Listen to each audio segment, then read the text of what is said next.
Lucas Hernandez. Bon, voilà un nom qui claque, synonyme de trophée prestigieux. Champion du monde 2018, 2 Ligues des Champions et avec 2 géants européens, excusez du peu, le Paris et le PSG. C'est un défenseur reconnu partout pour sa grinta, son engagement total. Oui, absolument. Mais c'est vrai que derrière les médailles, derrière les coupes, son histoire, c'est aussi celle d'une lutte.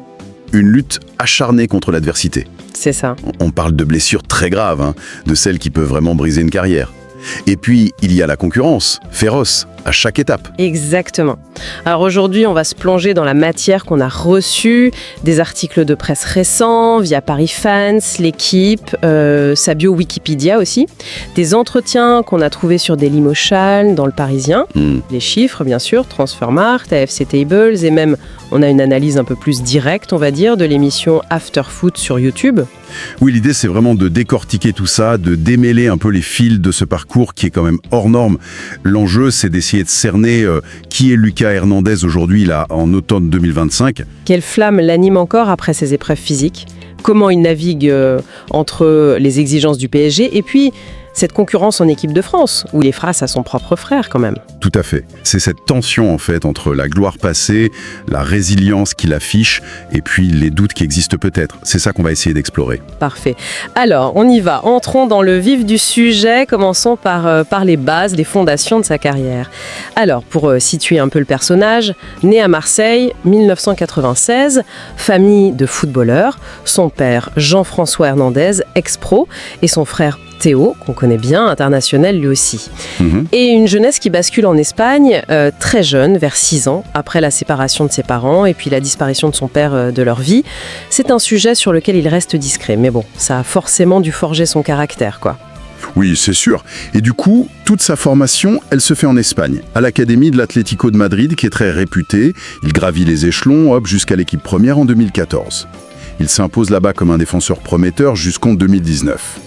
Et là, c'est le gros transfert. Voilà, le transfert majeur au Bayern Munich, on parle de 80 millions d'euros environ.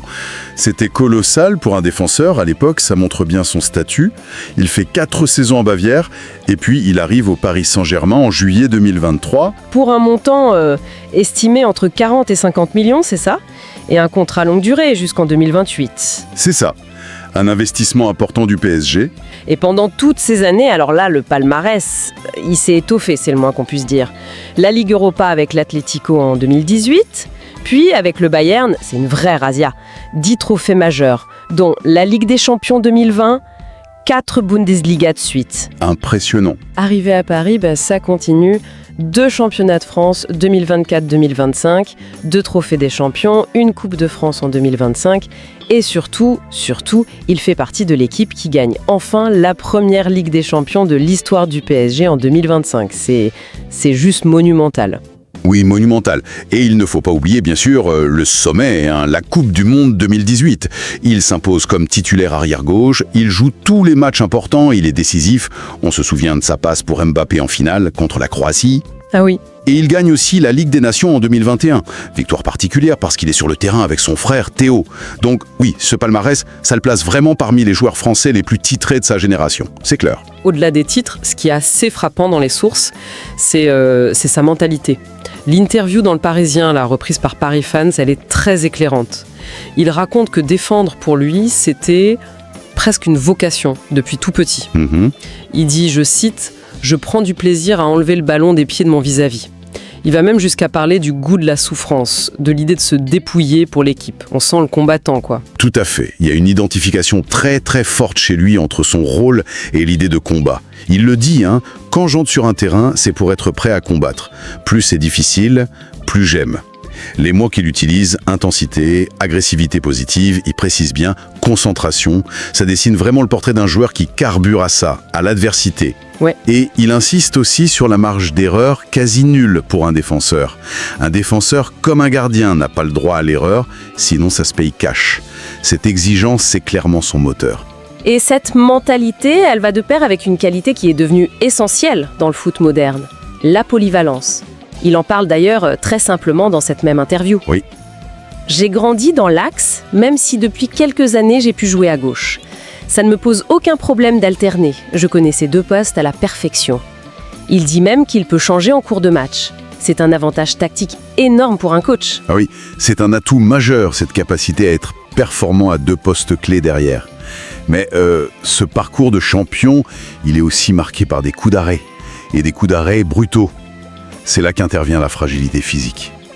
Les sources, Wikipédia, et surtout l'historique très précis de Transfermarkt, elles sont formelles. 2 ruptures des ligaments croisés du genou. La première, genou droit, tragiquement, dès le premier match des Bleus au Mondial 2022. Et l'horreur. Et la seconde, genou gauche, cette fois, en demi-finale allée de Ligue des Champions avec Paris en mai 2024. 2 blessures redoutées par tous les sportifs, évidemment. L'impact il est immédiat, dévastateur. Il rate toute la fin de la Coupe du Monde 2022 où la France va en finale, puis forfait pour l'Euro 2024. Quand on regarde les chiffres de Transfermarkt sur ses absences, c'est saisissant. Oui, c'est énorme. 220 jours d'indisponibilité pour la saison 22-23 après la première rupture et 215 jours pour 23-24 après la seconde. On parle de presque 15 mois d'absence cumulée juste pour ces 2 blessures majeures. Sans compter les autres pépins, les déchirures musculaires, etc. listés au fil des ans. C'est un tribut physique... Exactement. Et ce type de blessure, surtout quand ça se répète sur les 2 genoux, ça pose forcément des questions sur la capacité à retrouver l'intégralité de ses moyens physiques. L'explosivité, la capacité à répéter les efforts à très haute intensité. Bien sûr. Au-delà de la rééducation, qui est déjà un combat, le retour sur le terrain, ça veut dire aussi devoir regagner sa place. Et au PSG, la concurrence, elle est particulièrement relevée. Au poste d'arrière gauche, par exemple, Nuno Mendes, c'est la classe mondiale. Ah oui. Les stats de FUT-Tables pour la saison 2024-2025, elles montraient d'ailleurs que Mendes avait eu plus de temps de jeu. Et les premières infos de Transfermarkt pour ce début de saison 2025-2026, ça va un peu dans le même sens. Mendes semble souvent être le premier choix, même si... Attention, Lucas Hernandez est clairement dans la rotation. Et ce défi de la concurrence, on le retrouve aussi en équipe de France, avec une dimension en plus, presque romanesque. Il est en concurrence directe avec son propre frère, Théo. C'est ça. Lucas en parlait d'ailleurs avec beaucoup de lucidité, je trouve, et de maturité, dans une interview vidéo sur Dailymotion après son retour de la première blessure au croisé. Il reconnaissait « Depuis ma blessure en Coupe du Monde, c'est lui, Théo, qui a été le plus performant en équipe de France. C'est lui qui a pris ce poste derrière gauche. Et il ajoutait « Très fair-play. Le choix appartient au sélectionneur, lui il donnera tous ses joues, ou il soutiendra son frère à fond, sinon. » C'est une dynamique familiale assez unique à ce niveau quand même. Oui, c'est assez incroyable. Alors, face à ce tableau, les blessures graves, la concurrence intense, même avec son frère, on pourrait imaginer un joueur un peu atteint moralement, non ? On pourrait, oui. Pourtant, les sources récentes, elles, dépeignent une ambition qui semble intacte, inoxydable. Un article de l'Équipe, cité par Paris Fans en septembre 2025, le décrivait comme revenu cet été avec une détermination renouvelée, prêt à découdre. Il considère la page de sa dernière blessure comme mentalement tournée. Cet article de l'Équipe va même plus loin. Il évoque un objectif personnel très clair qu'il aurait partagé en privé, regagner son statut de titulaire en club et en équipe de France. C'est ça son moteur. D'accord. Et c'est ça qui expliquerait son choix de rester au PSG cet été. Parce que d'après l'Équipe, il y aurait eu une offre significative d'Arabie Saoudite. Une offre qui lui aurait permis de rejoindre son frère Théo dans le même club. Ah oui. Et il l'aurait poliment refusé. Il aurait privilégié le défi sportif à Paris, l'ambition de retrouver sa place au plus haut niveau, en Europe et en sélection. Apparemment, le staff parisien a salué son état d'esprit et son implication dès la reprise. Et cette force mentale, cette conviction de pouvoir revenir en fait, ce n'est pas nouveau chez lui. On se souvient de ces mots dans l'extrait Dailymotion après sa première rupture des croisés. Oui. Il disait « Dans ma tête, j'étais 100% confiant de pouvoir revenir un jour ici en équipe de France. » Et il l'a fait. Il est revenu en sélection 9 mois plus tard. Cette capacité à surmonter les épreuves, ça semble vraiment faire partie de lui, de son identité de joueur. Mais cette volonté affichée, cette image de résilience, elle est indéniablement forte. Mais justement, le regard extérieur, lui, n'est pas toujours aussi unanime ou aussi confiant. Il y a d'autres perspectives. L'extrait sonore de l'émission After Foot sur YouTube, qui doit dater de la fin de saison dernière ou du début de celle-ci, apporte une note très discordante, voire tranchante. Ah oui, là le ton change radicalement. Un des intervenants dans cet extrait le juge tout simplement insuffisant pour le niveau d'exigence du PSG depuis son retour de blessure. Il utilise des mots forts, il qualifie certaines de ses entrées en jeu de catastrophiques. C'est dur. La question est posée crûment. Est-ce qu'il a encore le niveau pour un club qui vise la victoire en Ligue des Champions chaque année ? L'analyse va même jusqu'à suggérer de manière assez piquante qu'il pourrait rester au club plus pour des raisons financières, pour cachetonner, comme dit l'intervenant, que pour son apport sportif réel. Ouch. Des mots très durs, oui, qui contrastent violemment avec l'image du guerrier déterminé qu'il projette. C'est une critique sévère, c'est vrai. Et c'est important de la rapporter parce qu'elle existe, elle fait partie du paysage médiatique et elle reflète sans doute les doutes de certains observateurs face à son historique récent. Alors, pour faire le point, de manière factuelle, où en est Lucas Hernandez, là, début octobre 2025 ? Concrètement, les données brutes de Transfermarkt, elles nous donnent un aperçu. Il est bien là dans l'effectif et il joue. Il a participé à 5 matchs depuis le début de la saison. 4 en Ligue 1, 1 en Ligue des Champions, principalement arrière-gauche. d'accord. Sur les 7 premières journées de championnat, il a été titulaire 4 fois. Donc ces chiffres montrent qu'il est un élément actif de la rotation mise en place par Luis Enrique. Il n'est pas au placard. Ok. Donc si on essaye de rassembler un peu toutes les pièces du puzzle qu'on a via nos sources, ce qui émerge, c'est cette tension permanente, cette dualité qui le caractérise aujourd'hui, non ? C'est ça. D'un côté, le palmarès, absolument hors norme. La mentalité de compétiteur, louée par tous ses coachs. La polyvalence, précieuse.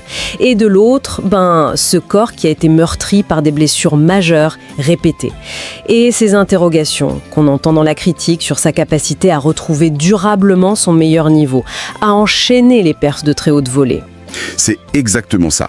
L'ambition de redevenir un titulaire indiscutable, elle est clairement affichée, elle semble sincère, mais le défi est immense. Au-delà de retrouver ponctuellement son niveau d'avant-blessure, la vraie question pour lui cette saison, et probablement la suivante, c'est la continuité. La régularité. Voilà.